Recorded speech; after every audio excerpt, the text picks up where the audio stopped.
कौन नहीं जानता है?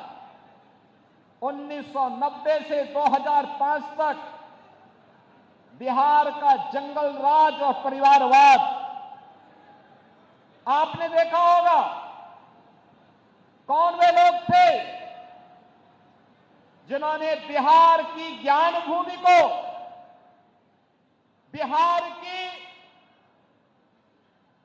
इस आध्यात्मिक ज्ञान भूमि को परिवारवाद और अपराध की भूमि बना करके यहां के हमारे नौजवानों के सामने पहचान का संकट खड़ा कर दिया था। यहां विकास के नाम पर उस कालखंड में किस प्रकार की अराजकता फैलाई गई थी, ये किसी से छुपा हुआ नहीं। विकास के नाम पर यहां पर पेशेवर गुंडे और माफियाओं को सत्ता का संरक्षण 1990 से 2005 के बीच में प्रदान करके पूरे बिहार के विकास को बाधित कर दिया गया था। बिहार के नागरिकों के सामने, बिहार के नौजवानों के सामने पहचान का संकट खड़ा हो गया था।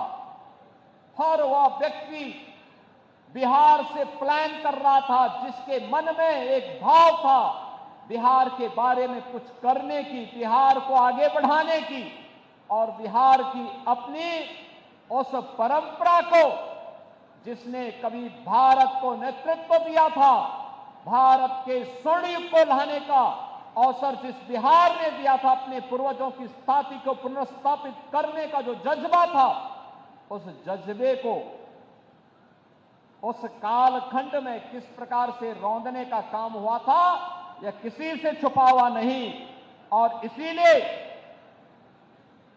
पिछले 20 वर्ष में बिहार को उस कलंक से मुक्त करने का काम एनडीए की सरकार ने जिस प्रभावी ढंग से किया है, आज डबल इंजन की ये भारतीय जनता पार्टी एनडीए की सरकार बिहार के अंदर उसको और प्रभावी ढंग से आगे बढ़ाने के लिए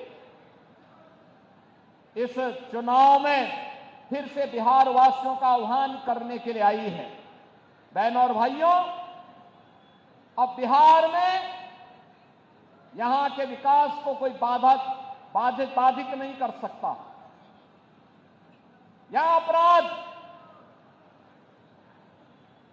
को कोई अपना जन्मसिद्ध अधिकार नहीं बना सकता। अब बिहार में अपराध को अपनी बपौती बना करके अपहरण का उद्योग चलाने का दुस्साहस नहीं कर सकता। अब तो केंद्र सरकार ने और राज्य सरकार ने मिलकर के विकास के जिन कार्यक्रमों को आगे बढ़ाया है, उन कार्यक्रमों में अब पेशेवर माफिया और अपराधी कहीं बाधक नहीं बन पाएंगे। इस दृष्टि से आज एनडीए की सरकार ने बिहार के अंदर भी प्रभावी भूमिका के साथ कार्य करना प्रारंभ किया है।